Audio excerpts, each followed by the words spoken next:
Diane Nyad is an American author, journalist, motivational speaker, and long-distance swimmer. In 1978, when she was 28 years old, Diane Nyad made her first attempt at the 110-mile, which is 180 kilometers, Cuba to Florida swim. She didn't succeed. 33 years later, after her first attempt, she entered the water again at Havana on August 7, 2011, for her second attempt. She didn't succeed. On September 23rd, 2011, she did a third attempt. She didn't succeed. And on August 18th, 2012, on her fourth attempt, she didn't succeed. Now, why wasn't she succeeding? Grueling conditions for sure. Box jellyfish, sharks, currents, high storms. There were high winds, currents, hallucinations. But mostly, it was her inability to understand team dynamics. See, at its core, team dynamics refer to the intricate patterns of communication, collaboration, and cooperation that transpire within a team. See, up to now, she thought everyone wanted what she did, and that was for her to succeed.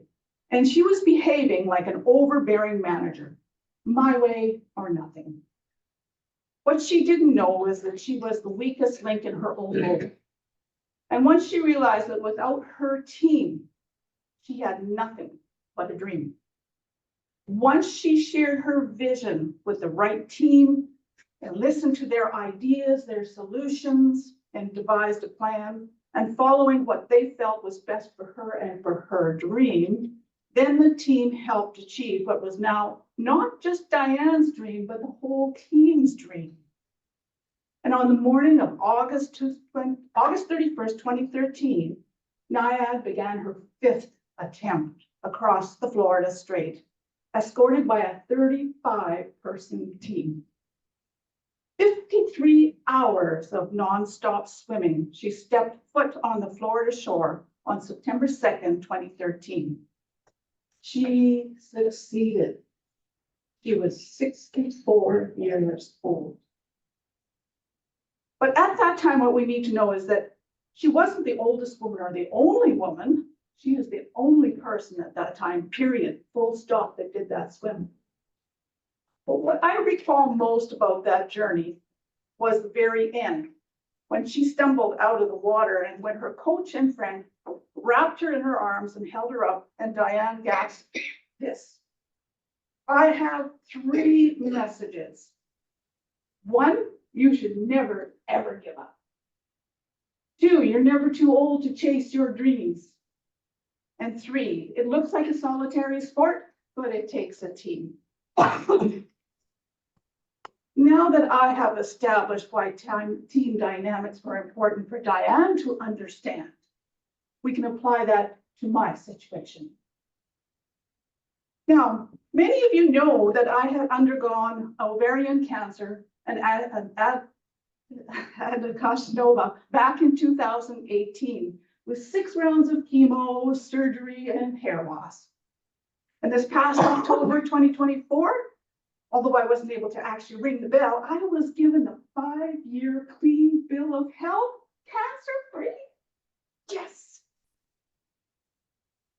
Most of you don't know that during my 2-week vacay in BC a few weeks ago, I ended up in the Duncan Hospital for several days due to stomach issues. Before being admitted, they took blood work and a CT scan, and one of the ER doctors had to deliver the difficult news that I had intestinal cancer and bowel cancer. My oncologist explained that my original cancer had not really gone. It had actually just stuck around and spread itself. She explained to my oncologist, explained it this very easily. She said, it's like this. If you take a dandelion weed and you go and you blow the seeds out, they land amongst your intestines and your bowel, and they sit there and they spread. That's what you have. It's called carcinomatosis. You can look it up. It's still in the planning stage. I just found out today that I am going to be taking chemo 2 weeks from today. Carcinomatosis is not curable, but it's treatable. There will be chemo. There may be surgery. I don't know what else yet. I'll find that out in a week. Will I be sick? I have no idea. I willingly seek out leadership opportunities because leadership is a valued, trained, and practiced skill. I'm going to be the incoming 2024-25 area director for E5, which essentially is E21. They just realigned and changed the name. And usually there's 4 clubs in that area. There are now 6 clubs in that area, which is a little more than I had planned. But that's okay, I can deal with it. I'm also the club treasurer for this club, and I am the VP of membership for the incoming year. And I stepped up to being club coach for one of the clubs in my area. And all of this before I learned of my cancer diagnosis. Now, some people might say, that's it, lady, I'm out of here. I can't do this. But that's not me. When I take on something, I continue on with it. So I will continue doing this.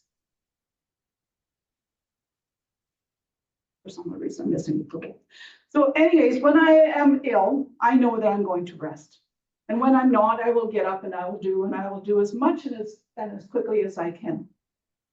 What I think about, ladies and gentlemen, I know that I will bring about. So I refuse to be unmotivated. That's just not me, because I refuse to be the weakest link in my own chain of thought or reasoning, because that is where this chain could be broken. And I don't want it to be broken.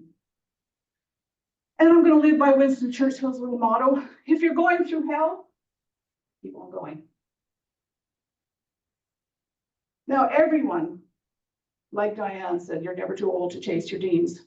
And I am 71 years young. I don't look at myself as being old. And every one of us needs a dream or a goal. Every one of us, and all of you, should have something on the go. See, if you don't have a goal, ladies and gentlemen, it's like kicking the football at something and you don't know what it is. You need to have those goalposts. You need to have a target. You need something to shoot for. Because if you don't, you're going to be bouncing off the walls. You're going to be all direction, and you're just going to throw your hands up and give up on that. So we need to have a goal for ourselves. And somebody said to me, well, anyways, somebody said, okay, for your area, you need to have a wish. What do you want for your area? So I dream big. I want my area to be president distinguished. So those of you that don't know what that means, it means that I need of half of my clubs, or 50% of them, plus one more of my clubs, to be distinguished at any level, distinguished, select, or president. And a net growth of one club. And we're already working on that. So it's doable. I can do it. My dream for the club then is for the club, this club, to be distinguished. Doesn't matter if it's distinguished, select, or president. That is it. Or at least you'll be at the top of your class. And like Diane said, it looks like a solitary sport, but it takes a team. See, teamwork, ladies and gentlemen, is the lifeblood of an organization, intricately woven into every facet of its existence, from innovation to productivity. My philosophy has always been it takes each of us to make a difference for all of us. So it doesn't matter whether you're doing something little within the club, you're helping the team. Or if you do something big within the club, you're helping the team. And that is what matters, that you're helping the club. And I cannot do this journey by my lonesome. That's why I have my family, who is my support system. My husband is at each and every appointment I've been at and will be at. I have my oncologist and my cancer team who are standing behind me. And I have you, my Toastmaster Club team. I hope that you don't expect anything less from me, because I won't give anything less to you. But I certainly don't expect anything less from each and every one of you. I expect patience with me because I don't know what's in store for me. I expect that you'll check in every now and then on me. You see, ladies and gentlemen, I love the opportunity to sit down and have a chat over a cup of coffee, just to check in with you, and I've done it. So if I ask and you can, then let's sit down and chat. I want to get to know you better. I want to know what your goals are. I want to know how I can help you, and I want to know how you can help me. For my vice president of, here's a good one. For my vice president role, I want you, ladies and gentlemen, to be proud of us as a club. We've been around for 10 plus years, and we're going to be around for a whole lot more than 10 plus years. We can be a strong club. We have been a strong club, and we'll continue to be that. I want you to be proud of who you are. Okay, whether it's be personal life, work life, any life, and here, especially here at Toastmasters, be proud of what you do, whether it be little, whether it be big. And then I want you to share the best little secret in the world, which is Toastmasters. I know you've been hesitant to say anything to anybody, so I can't talk about Toastmasters to anybody, but yes, you can. And then I want you to invite and help me as VP of membership this year to build our membership. So invite those people to our meetings. Thank you, Lynn, or whoever invited our guest this evening. And again, I want all of you to have a goal or something to go by. I want you to have goals, or if you can't call it goals, then call it targets, call it objectives, call it purpose, whatever. But you need to sit down and you need to put down on paper what your goal is for this particular club and for yourself. They should be lofty and they should be flexible. They should be time sensitive, meaning you know exactly when you want to do it. But again, you're going to be flexible. Then when you've got them all written down, I want you to bring them to the club and I want you to share it with everybody. Here's what I'm going to do. And then I want you to get down and do it. Do those goals. Work with them. Be patient with yourself, be flexible, but never give up. And when you succeed, we will share in your glory. I want you to listen to others. What are their goals? Offer to help in whatever manner you can, even if it's over a cup of coffee. And I want you to offer to tackle some of the small stuff. It could be committee chair. It could be a participant on the committee. It could be mentoring a new member in some capacity, like just picking up the phone and saying, would you like some guidance on that icebreaker speech you're doing? Anything. And when you're ready, which I think most people are more ready than they like to admit, tackle something bigger, some of the bigger stuff, like being a speech contestant or being a part of the contest itself. And assist maybe on one of the executive members like me as VP of membership. I need all the help I can get. So if you can share with that, maybe you want to help me or assist me, it's an excellent opportunity to learn the ropes for the next term. It's called shadowing. And you're going to hear the term club boot camp. And you'll probably hear about that from Colin. It is something that a little idea that I come up with in which not just the club executive is planning the club success plan, but the whole club collaborates and determines what they would like to see for the whole year. We will invite your ideas and we'll go for it. Please be part of that. As for my goals as area director, I did talk about that. I am looking for help as area director. I need people to help me in some capacity. I need an area secretary, somebody to take notes for me. And that person might even be my idea person, somebody that I can bounce ideas off, or maybe they have ideas for me. And if the person is interested in area director next year or sometime in the future, it's a great way to learn the role. And as area director, I have what I call area council. And typically from each club, it consists of the club president, the vice president of membership, and the VP of ed. But my area council is not just for these council members. And I have to tell you, I am eager to hear what our council members have to say. But I do have an open door policy, and I invite anyone that wishes to be an observer at any of my area meetings. And if you have any ideas, I certainly want to hear them. And I, again, was looking for a successor. And as I said, I am looking for a successor. So if you're looking to learn and shadow me, please do that.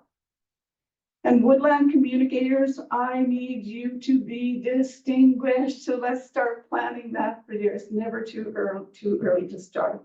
So attending boot camp when we announce it, and help in whatever capacity you can do. So this, ladies and gentlemen, is hat that I call my cancer. I wore this last time I had cancer. And I wore it mostly to keep my bald head covered and to keep it warm. But I dusted it off the other day and I started to wear it again. Because you see, cancer can make me feel overwhelmed. It can make me afraid. It can make me numb. It can make me anxious. But it is a reminder that I will not be the weakest link in my life journey, and that even though this cancer cannot be cured, when I wear it, it's going to remind me that I am strong and that I am my own support system, which will include all of you. You are my support system, and I know that I will remain strong. So again, let's remember Diane's words. Never, and these are my words now too, never, ever give up. You are never too old to chase your dreams. And it looks like a solitary sport, but it takes a team.